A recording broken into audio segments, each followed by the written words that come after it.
in the past, we had these automatic subconscious strategies in place that helped us coping with everyday tasks and everyday challenges and all the expectations of society. We were pretty good at being a decent human being, whatever that means. But now it feels so difficult to just get through a single fucking day. Hey all and every many, thanks for switching into Housemates for Life, a podcast powered by Plurals for Plurals and everybody else who wants to hear more about the insanely awesome world of plurality. Here we talk about the good, the bad, the ugly, and the beautiful sides of sharing a body and mind. In this episode we talk about ableism and sanism. We will briefly cover what that actually means, and especially what does that mean for plural systems. We will talk about internalized ableism, how it affects our personal life, and in the end we will tell you a few coping strategies that we've been trying and still try to apply to cope with this internalized ableism. We are the voices of just a rather very insane system, aka Jarvis. And I'm your host, Matt, and I'm here together with my hatmate, Will. If you enjoy listening to our podcast, Housemates for Life, please tell a friend or more, and leave a like, subscribe, rate, comment, and everything else you do to show your support and appreciation. Many thanks. Now, without further ado, let's get on with our show. So first of all, let's talk about what ableism actually is. Means.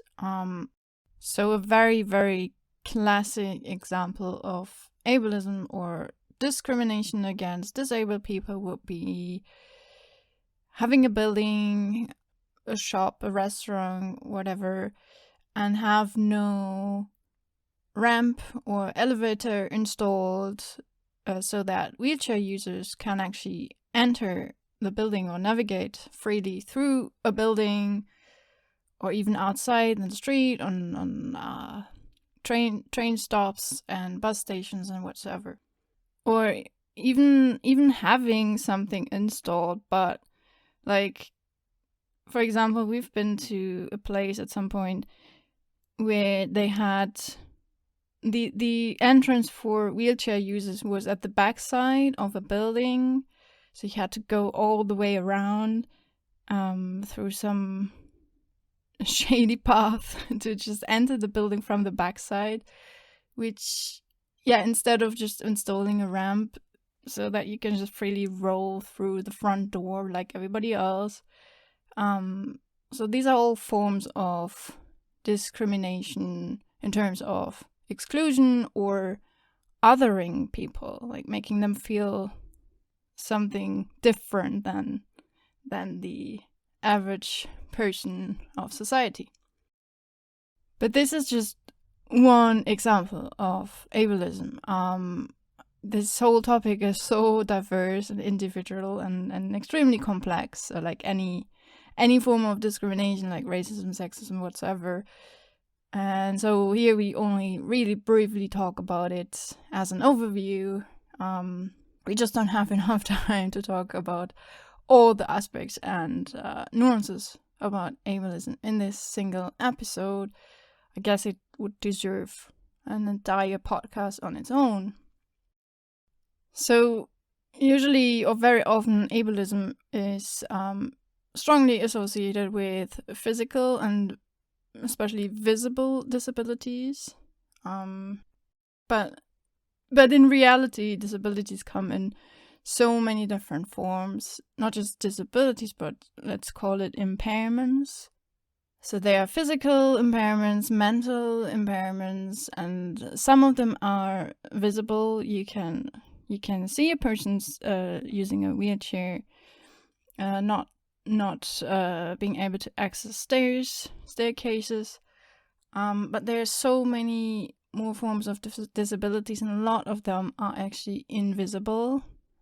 So you wouldn't know a person having an impairment unless they actually tell you, or you spend a lot of time with them and actually understand in what ways they are impaired and disabled by by the environment or social structure.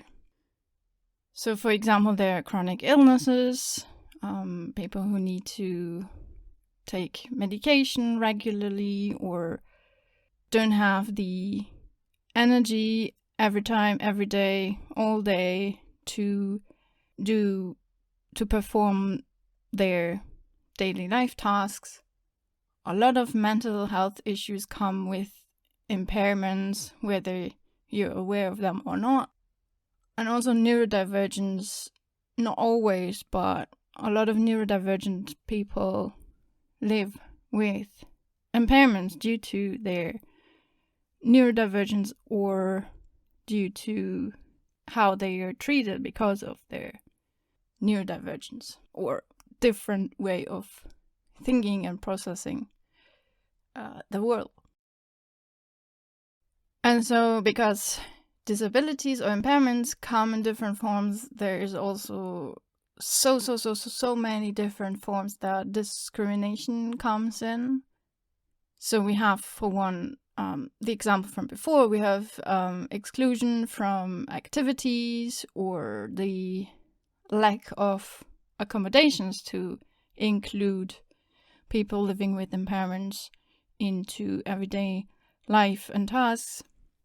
And there is something called the social model of disability, where it's stated that a lot of disabilities are created due to a lack of accommodations. So eyesight is a good example for this, because so if you're, for example, if you're short-sighted, in today's society, we don't even consider this as a form of disability because we have accommodations in place. So if you're short-sighted, you can wear glasses, you can wear contacts. There's we have, in today's society, we have eye surgery, the option for eye surgery to permanently remove your impairment.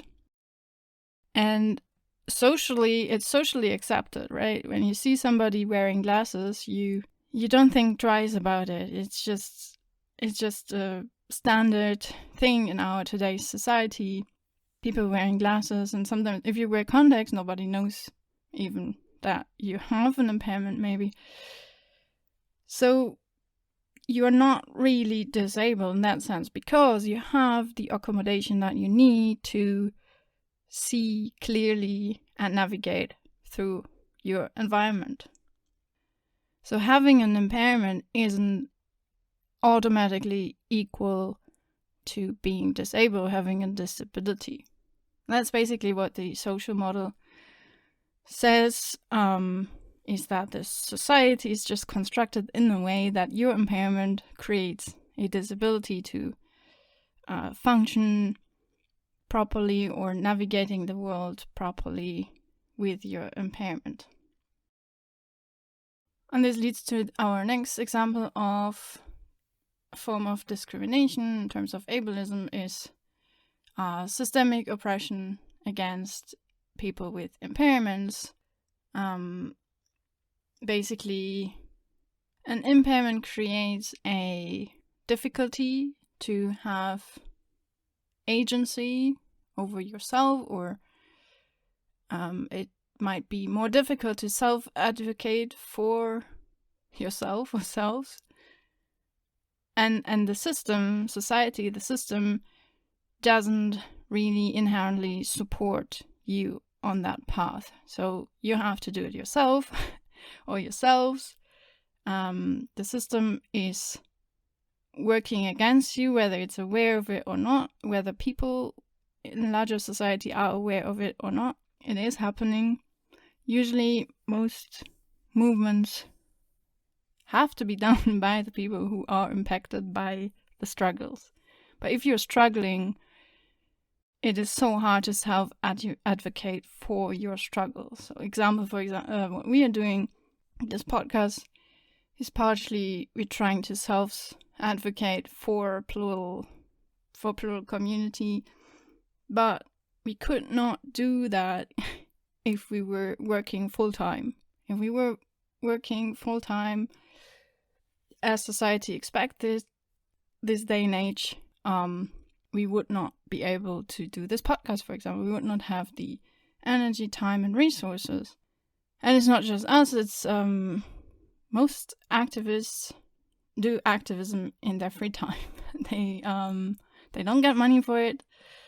And this is basically a form of systemic oppression, is that we're at a disadvantage when we want to self-advocate for our situation, for our community, which creates this kind of disability to live a fully supported life as somebody who's not impacted by certain struggles of a minority group.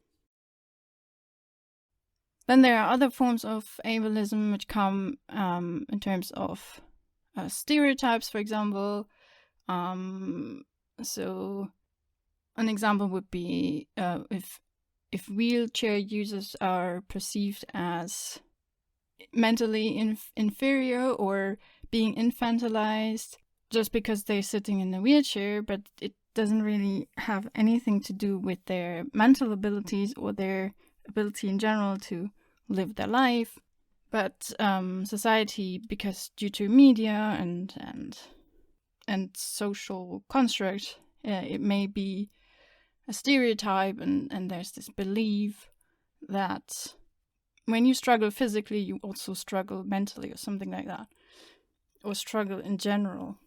Just because when you are abled and you can't imagine yourself being in a position of somebody who's physically impaired, just because you can't imagine yourselves living a happy, fulfilled life like that doesn't mean that the other person can't live a happy, fulfilled life.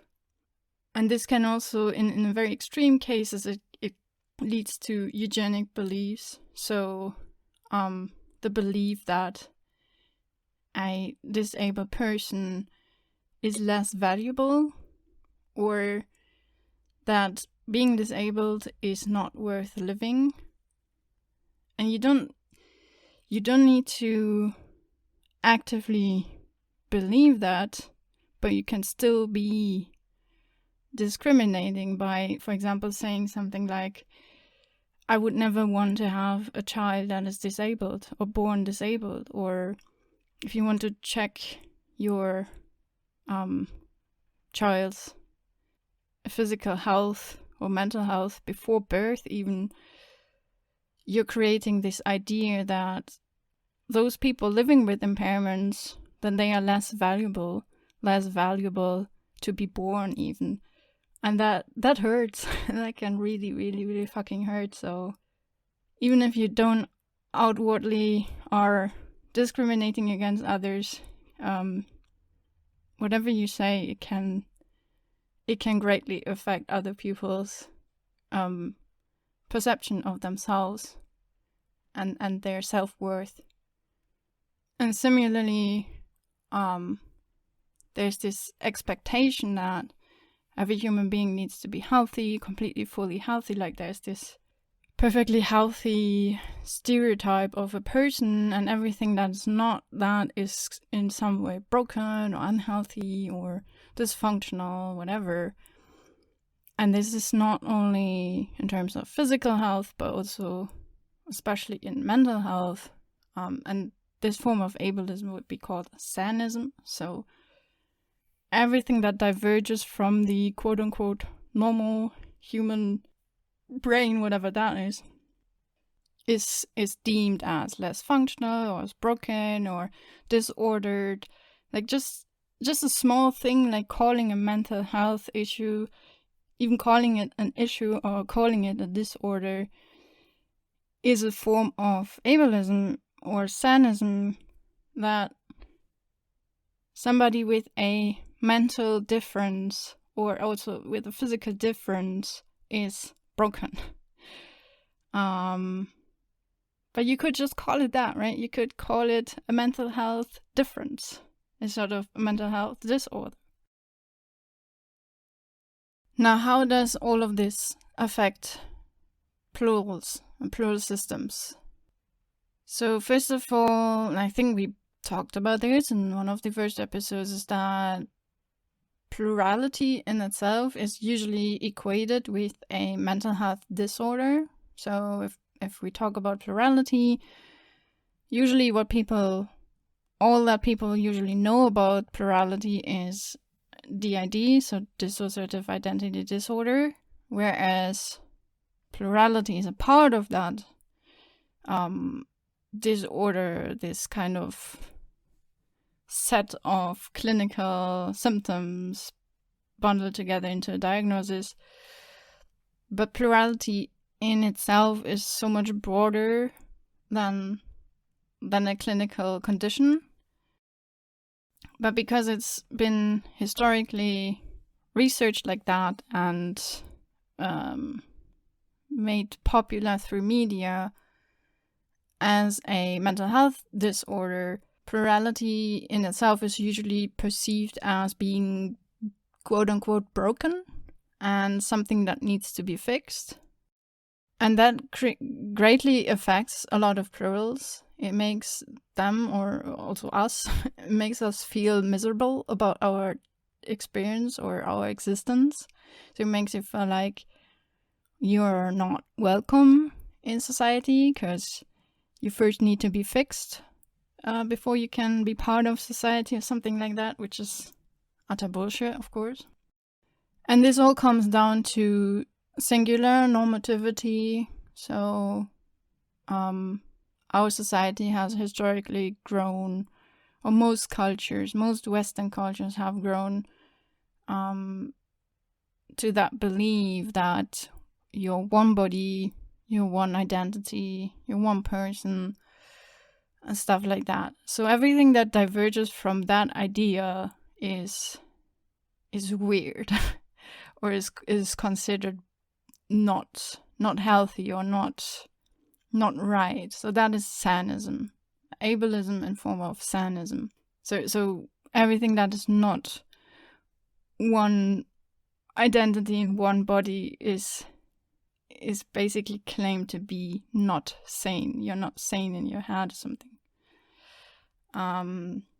So plurals tend to be perceived as delusional or unreal. So single headmates are denied to be real, to be a real person, real individual.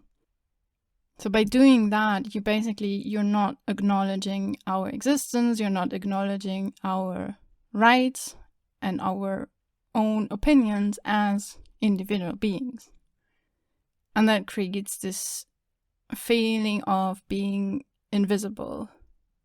And it's this very deeply ingrained mechanism in us humans as social animals, is this feeling of not being part of the tribe or not being allowed to be part of the group or not exist in the group. It's a very, very, very, very painful experience for social beings like humans. And so the reason for all of that is this singular normativity. It lacks integrity. It lacks integrity of plural minds. Our social standards are singular-centric. So, for example, having a simple conversation, greeting somebody. You say, see, I need to say somebody or someone. So it's very... Our language is so centric on the idea that we're either a body or we are either one. We are somebody or someone. But what if you are some many? How do you talk? How do you use language to be inclusive of everybody, everyone, and every many? So when you want to greet someone, somebody, you usually are expected to have one single name. You are expected to have one set of pronouns. You're expected to not introduce yourselves as a group of people who is currently fronting. So, for example, right now, when we started this, Matt was doing the intro, but then we were very blended before that, and we fell back into this blended state, and we feel very blended right now. So how do we introduce ourselves right now? I don't know. I would say, yeah, it's Matt and we're kind of blended, and nobody does that in our current society, so because it's so singular and normative, and nobody is really to be blamed for that, but it's just how it is at the moment.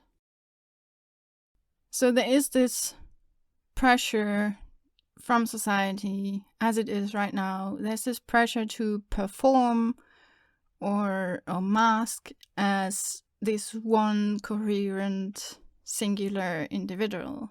Like this one body contains this one coherent being. And especially in terms of ableism, in your functionality, it can create these problems or pressures. Is that one day somebody could front in your system who's just doing fine, who has a certain set of skills to do a job or whatever, and then next day somebody else is fronting, and you're a completely different person. You have different way of thinking, a different way approaching a task. You might have a different way of skills. You might not even have the memories of the other person. And then pretending to be this one singular person, and then people might come at you and be like, why can't you do this? Yesterday you were perfectly fine. You were able to do this and this and that. So that is a very direct form of ableism with respect to being plural. And yeah, as I said before, there's also this pressure to have a clear sense of identity at any given point of time. Like right now, we could not tell really who is fronting. I mean, we know we are kind of a blend of two, but also we are not really clearly one person, and I could not say, like, I'm confused. I'm just confused right now. We are confused.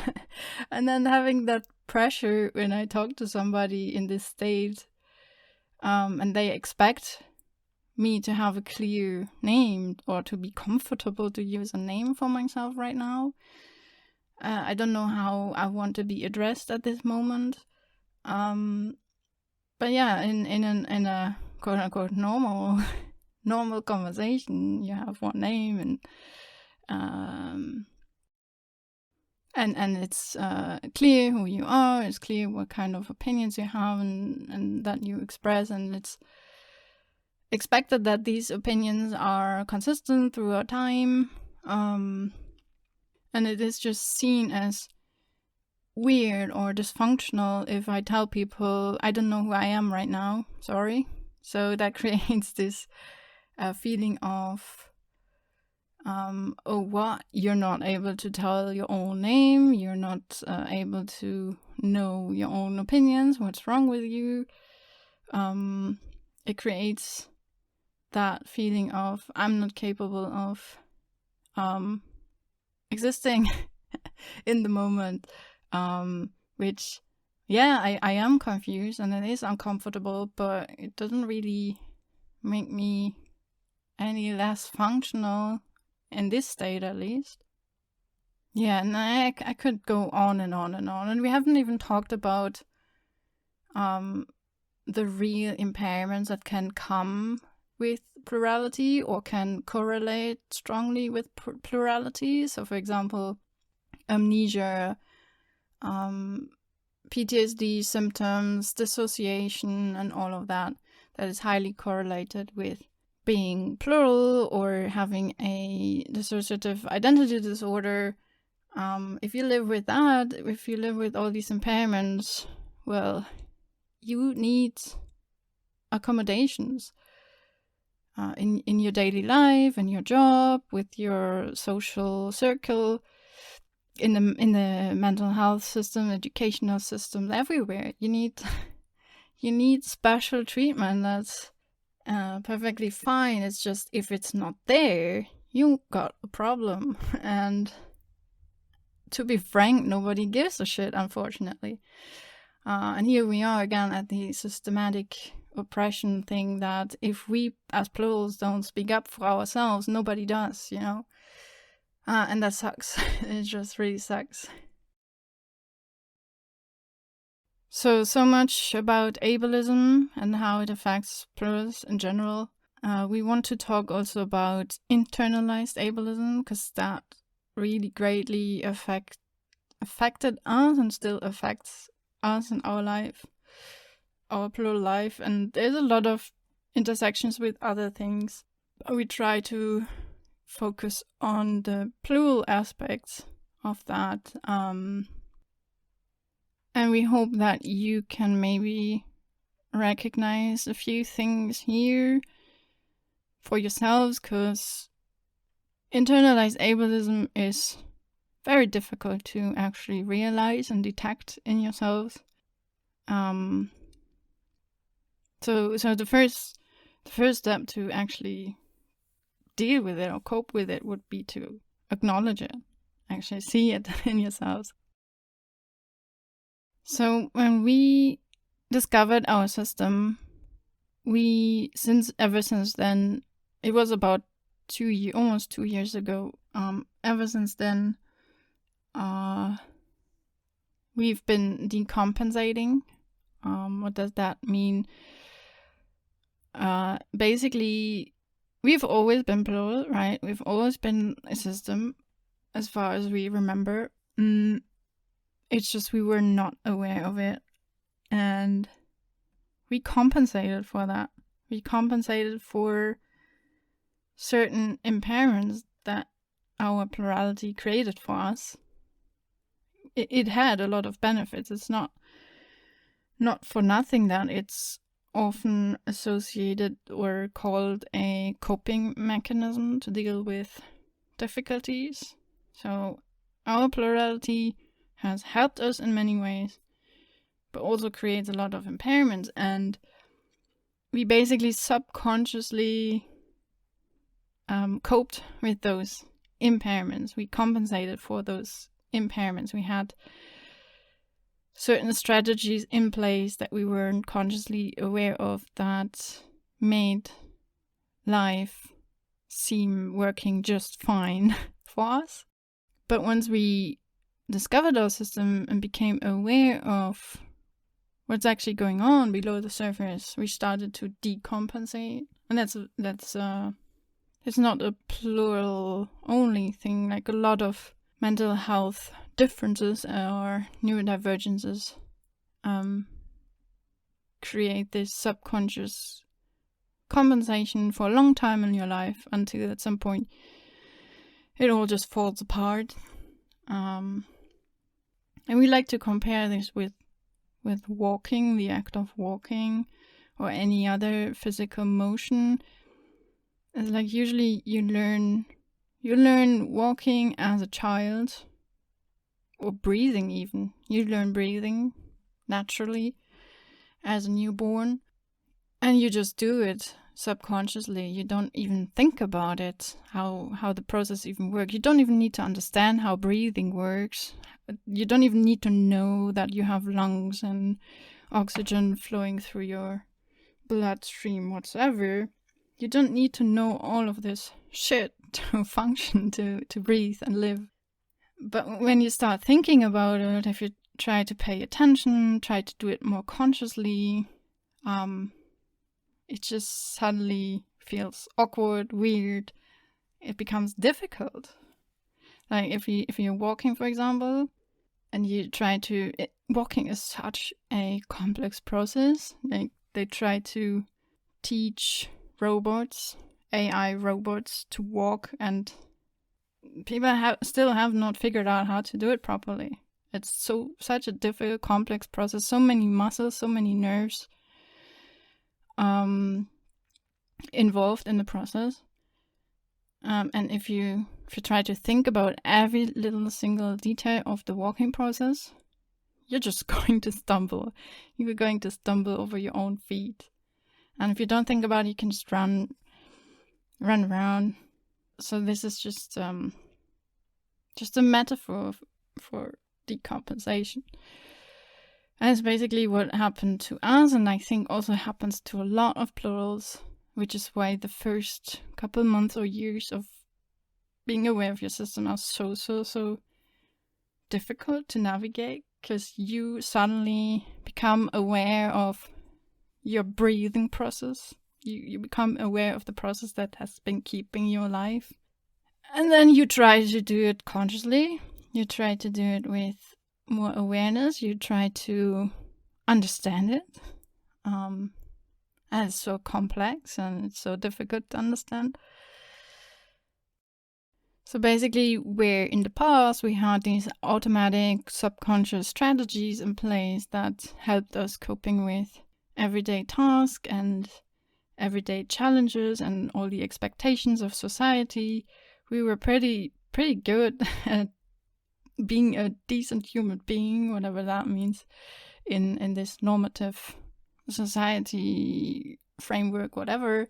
But now it feels so difficult to just get through a single fucking day. Oh, there's a cat in the background wanting some food. Be right back. Okay, where were we?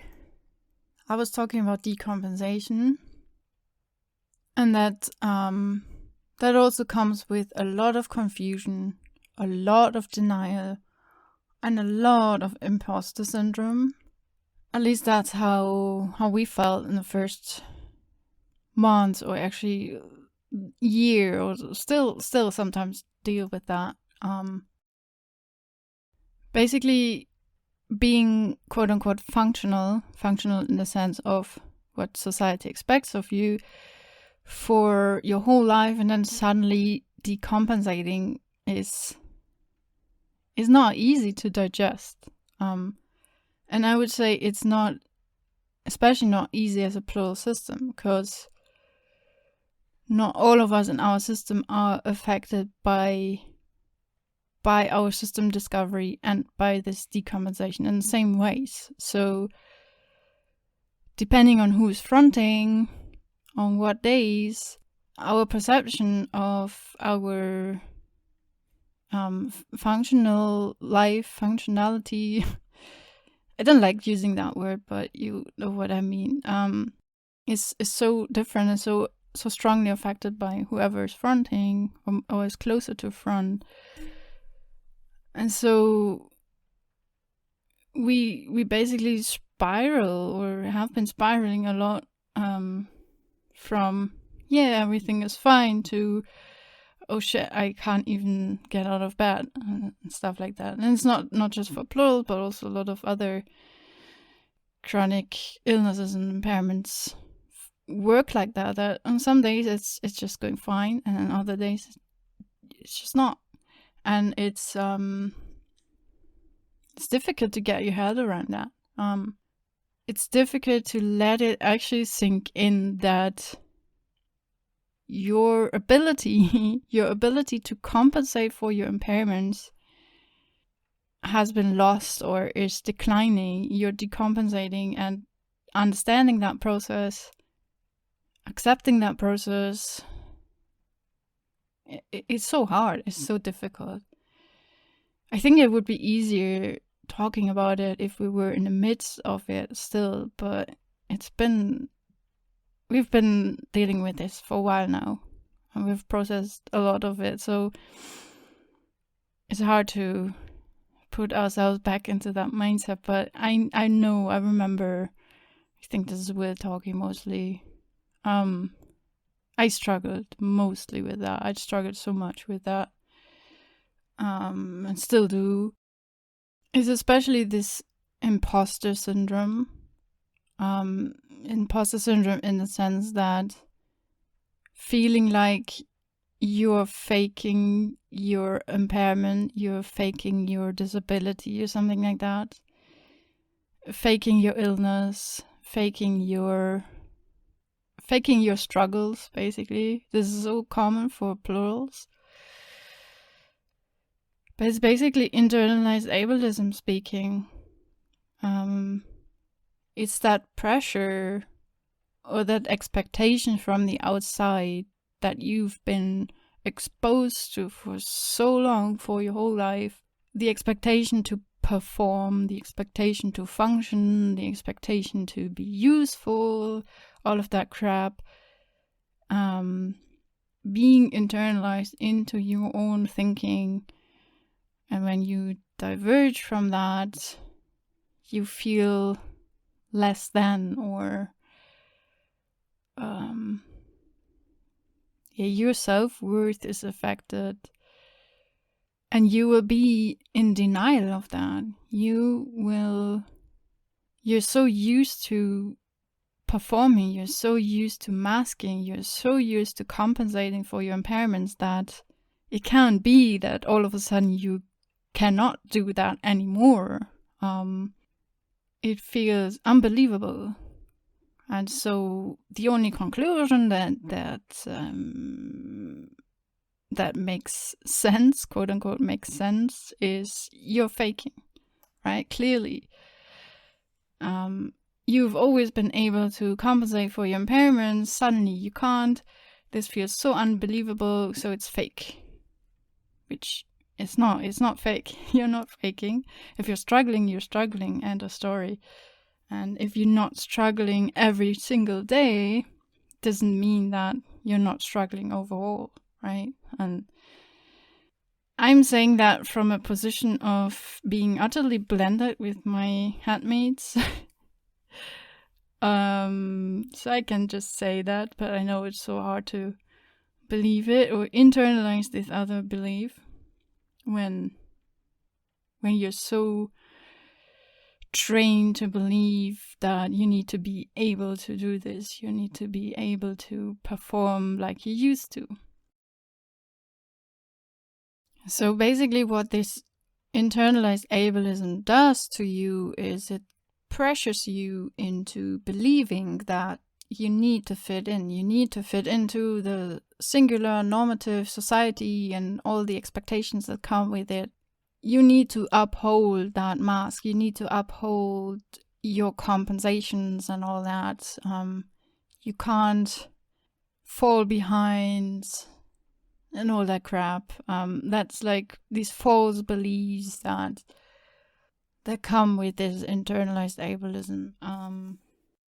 And what happened to us personally, and I guess this is the case for a lot of people, is that we have been in all of this compensation stuff during all these years of compensating for our impairments. We basically neglected our own needs, our own special requirements to have a functional, fulfilled life.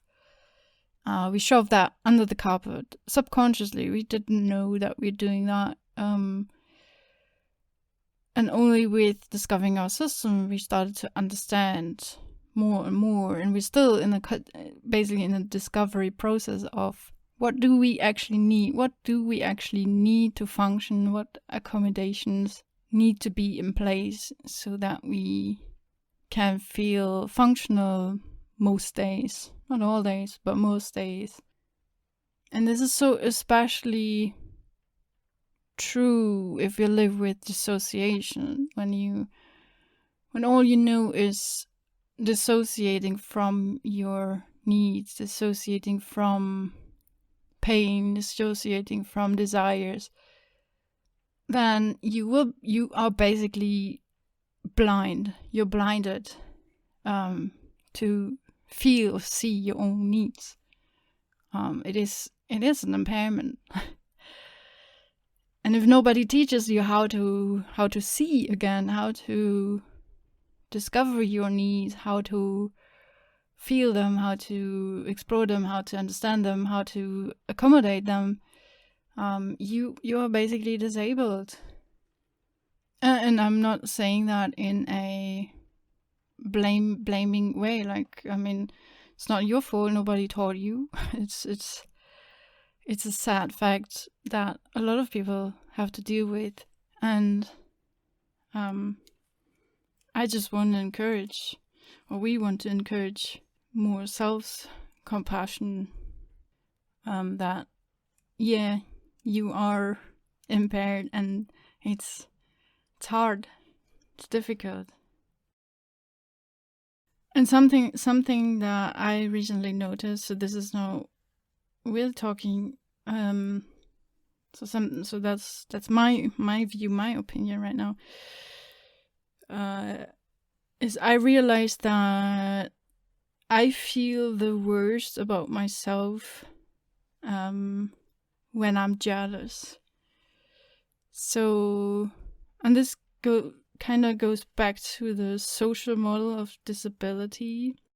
So if plurality was quote unquote normal, then I wouldn't feel so bad about it. So if I am among other plurals, when we're engaging with the plural community, talking to other plurals and stuff, we feel okay, we feel functional, we feel normal, we feel among like-minded people, we feel understood, we feel visible, we feel like we exist, and we feel like people have an inherent understanding of what we can and can't do. So in a society where this is all deemed normal, I wouldn't feel disabled. The impairments are still there, but I wouldn't feel so bad about them. But reality is, most people know jack shit about plurality, and many people can't even imagine what it entails to be plural in our daily life, what's actually going on behind the scenes, backstage, every day, every hour, every second of our life, to perform at the front, on the stage. There's this performance going, that's all people see, but the backstage area is usually invisible to most people. There's a lot of hard work going on backstage that most people don't see and acknowledge. And that makes me sometimes, or very often, it makes me jealous. It makes me so jealous of people who do not have to deal with all that shit. So if plurality was normal or an integral part of society, then I would say, yeah, this is just life. This is how it is. But since it's not, it's my life, our life. I have to deal with this shit. And it feels unfair. It feels very unfair, and I hate unfairness. I have this strong sense of justice, and I hate that also because it causes so much pain and suffering, and I can't turn it off. I haven't really understood how yet, figured it out. So yeah, what I realized is when I feel bad about my impairments, it's usually the source of my negative feelings is usually jealousy. I try to work on that. But yeah, that's just a remark from recent observations. Maybe it helps our listeners. I don't know. Now for the last part, we want to talk about how we try to overcome this internalized ableism. And the first step, like all the time, is acceptance. And it's so difficult, but it is necessary. You need to acknowledge that you live with impairments. Otherwise, you can't accommodate them, right? You can't understand them, you can't figure them out, you can't know what you actually need. So getting over the denial, getting over the imposter syndrome, that would be the very first step. And it's easier said than done.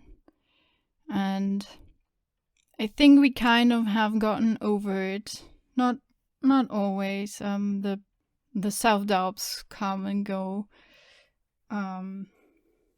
Like especially And this goes for all kinds of impairments, not just plurality, but once you start figuring out your needs, once you start structuring your life around your needs and accommodations that you need, things start to get better.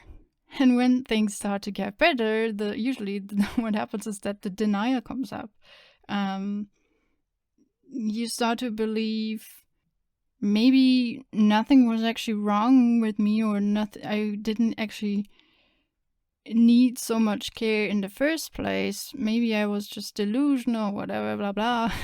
But if you would stop accommodating your needs, you would fall back into the struggles.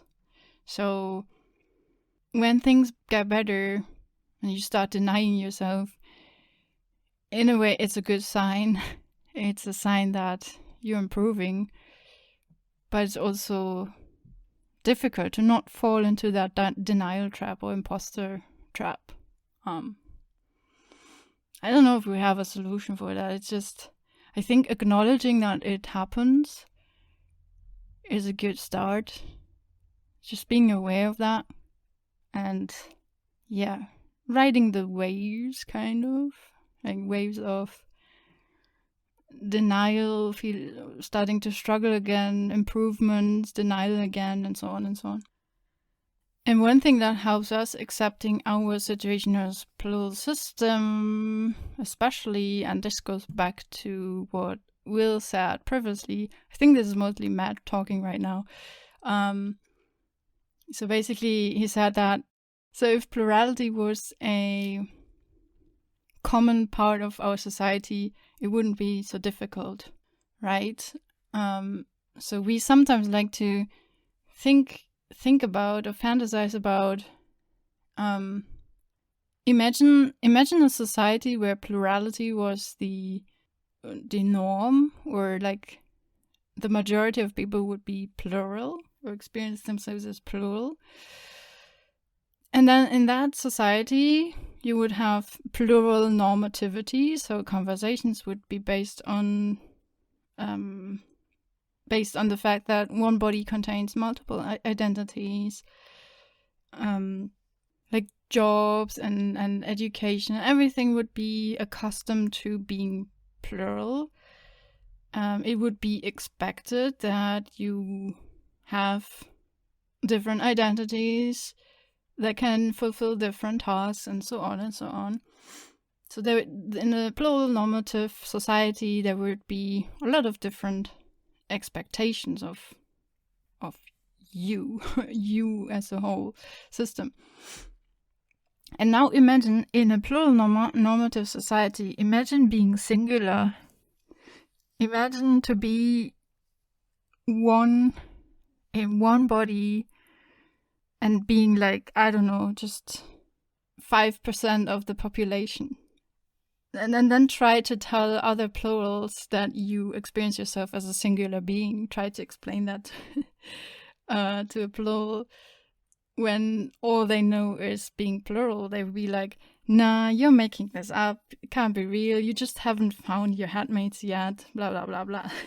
You would be confronted with all that bull crap. And that must be so fucking lonely. Imagine being part of a minority where being alone in your head, in your situation, being completely alone, have no community, or have just such a small community. Nobody believes that you are actually existing in this way. And nobody's going to help you because everybody's like, yeah, plural people can help themselves. We're all systems. Nobody's alone. Nobody needs to be cared for in the way of being a singular person. Just imagine that. Just imagining how horrible it would be to be singular in a plural society. It's so much worse than being plural in a singular society. I mean, that fantasy, it doesn't change the status quo, but it kind of eases our mind to be like, yeah, it could be so much worse. And yeah, getting over internalized ableism, I think the most important thing is self-compassion. We keep telling ourselves that it's okay to struggle. It's absolutely okay to struggle. And it's not easy to internalize that kind of mindset. It wasn't easy for us. I mean, for me, Matt, right now, talking mostly, this is no biggie. For me, this is like self-explanatory.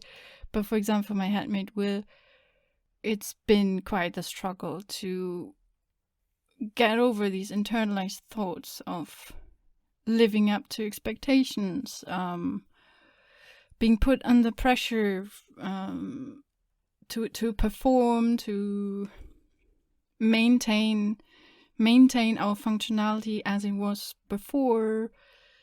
Perfectionism plays a big part in all of this. So it's really hard to replace old mindsets that you're so used to for many, many, many years. Replace that with a new mindset. The mindset that it's okay to struggle. And the tricky part is that you would probably always say that to other people, but when you try to say that to yourself, it's so much more difficult for some reason. It's actually mysterious why that is. Why are we so harsh on ourselves instead of other people? I don't know, but it's there. And sometimes it helps to just remind ourselves what we have been through and we're still working through. So it's so easy to ignore all of the hard work we've been putting in to this whole plural system discovery stuff and all the hardships coming with it and everything. It's oftentimes only when we speak out loud about it, like for example in this podcast or to other people, only then we start to actually realize how much it all entails, what we've been doing, how difficult all of that is. So yeah, I guess things like journaling or in other ways manifesting your struggles in the outside helps you to gain perspective, makes you actually see what you're doing, and helps you to understand that, yes, this is difficult, and yes, it's okay to struggle. And another thing you should keep in mind is it's not you, it's not us. We are not at fault for all of this. It's the society, right? So we are welcome in this world. Like, we're part of nature, okay? Nature has made us the way we are. It's a natural occurrence to be plural, otherwise we wouldn't be here, right? The only problem is society has a problem. Society as we know it today has a problem with being plural, but it's not our problem. I mean, it is our problem, but we are not the problem. So we started to consciously replace the word world with society in certain contexts. So we often caught ourselves, and we realize other people doing the same, saying some phrases like, the world hates us, the world doesn't want us, the world isn't made for us. But that's not true. The world is there. The world cares about you. The world has put you here. You exist in this world, so you belong in this world. It's just society. Society has evolved historically in a certain way, and that just doesn't fit well with how you exist. But you have every right to exist as you are, and society can go F itself. So we have acceptance, self-compassion, and the next step would be, so once you get into that mindset of, yes, this is my situation, and yes, I am worthy. I'm worthy of an improved life. Once you're at that stage, you can start making improvements, right? And this is not a universal recipe. This is just, I guess, kind of the steps we've been through or going through. Like it's not a step-by-step thingy, right? Like, as I said, we fall back into denial. We need to go through the acceptance step again. We have to constantly repeat self-compassion, right? We have to constantly remind ourselves who we are, why we are, what we want, what we deserve, etc., etc. And we need to constantly work on improving our situation. And basically starting to discover your needs. As we mentioned before, as a system, we have been very, very, very blind to our own needs, especially because we have, depending on from headmate to headmate differs what needs we actually have. And it's so hard to realize and understand that if you're switching regularly, if you're dissociating regularly. So first step would be discover your needs, be more curious about them, be more observant. Journaling might help. Talking things through with your headmates if you can. And prioritizing your needs, making them top priority. Because if nobody out there understands you, if nobody out there cares about your needs, you gotta care. You gotta care. You have to do the care work. And it's sad. It's not fair. And it shouldn't be that way. In an optimal world, we would all care for each other's. So nobody needs to do that hard work exclusively for themselves. But unfortunately, oftentimes, we are in that position that we have to do it ourselves.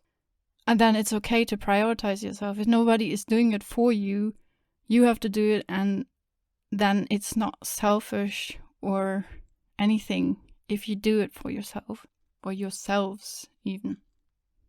And prioritizing your needs or caring for yourselves doesn't mean that you have to stop caring about other people. Like, you can do both.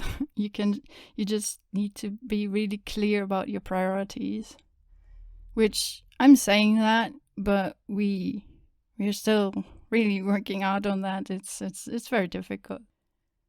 And once we started to recognize our needs, understand our needs more and more, we also started to implement adjustments to our lifestyle. And this is a work in progress. We need to regularly check in. Also, needs can change over time, right? We need to regularly, constantly check in with ourselves and make adjustments and improvements. But it's very essential that you take care of your own accommodations. And that can also be in form of asking others for help, asking others to implement accommodations for you. And the term we recently learned is non-negotiables. So we don't live in isolation. Like, even as a whole system, we are not isolated from others out there. So there will always be negotiations you have to make, negotiating boundaries, making compromises with the outside world. But there are non-negotiables, and it's so important that you find those and that you learn to be firm about those. And we are starting. It's a work in progress, and we're also still learning to do that. It's hard, especially when you come from a place where you have experienced neglect, either from others or from yourselves also. it's so hard to learn these things for the first time in your life. And you have to acknowledge that it's difficult and it's okay to struggle. And it's okay to need time. I need to tell that my handmaid will all the time. We need to tell him he's so impatient, but patience is so important. So what are non-negotiables is like there are certain needs, certain accommodations, and certain boundaries that need to be in place, that you cannot remove or adjust or in any way alter, because if you would do that, you would stop functioning in a way that is comfortable for you. So find those non-negotiables and make them a top priority in your life, in your adjustments. And this can also sometimes come with sacrifices. And that's the hardest part. It's like you have to consider giving up certain things in your life that you're used to, letting go of certain things. That also entails letting go of people, letting go of relationships that are harmful to you or something like that.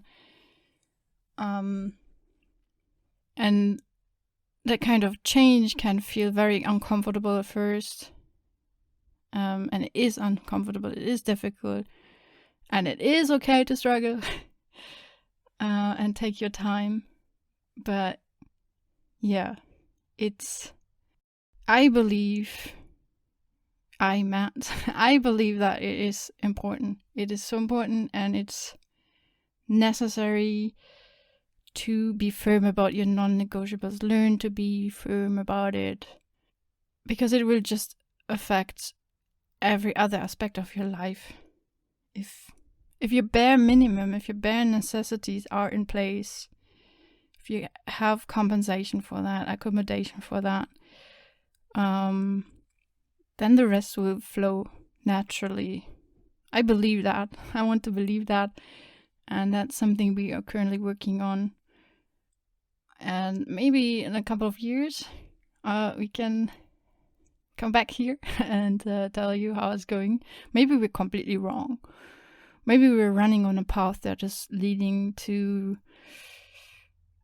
total chaos. I don't know. But honestly, right now, after roughly 2 years of being aware of our system, we haven't felt better than this today. Not particularly today, but nowadays, these times have been so much more manageable than ever before. And so it feels like we're on a good path. We are on the path that leads in the right direction. So we keep going and see where it leads us.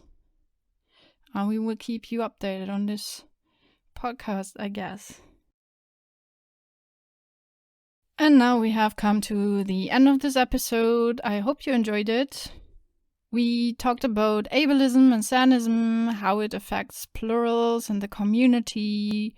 We also talked about internalized ableism, how it affects us or has been affecting us as a plural system. And gave you some insight, our few little tips and tricks, how we started to cope with all of that, how we started to work through all of that, and it's still a work in progress. And now we are curious, how does ableism, internalized ableism, or ableism in general affect your life as a system? And maybe you have a few tips and tricks you would like to share with us in the comments, please. This episode was brought to you by the Voices of Jarvis, with me, Matt, as your host, and my co-host, Will, and a bit of a blendy mess today, but I think we did great. Thank you all, beautiful souls, for listening and your support. If you enjoyed this episode and think it brought a bit of value to your life, please tell a friend or more and leave a like, subscribe, rate, comment, and all the cool things you do to show your support and appreciation, because it will help others to find this episode as well. Many thanks. As I always like to say, let your personality shine brighter than your eyes and your confidence shout louder than your voice. Until next time with Housemates for Life. And at the end, have some outtakes for your chuckle muscle. Let's go. Hello. Hello. Hello. Hello. We will talk about internalized ableism. Now for the last part, we want to talk about... Wait. Plurality was normal. Or was it normal... Blah.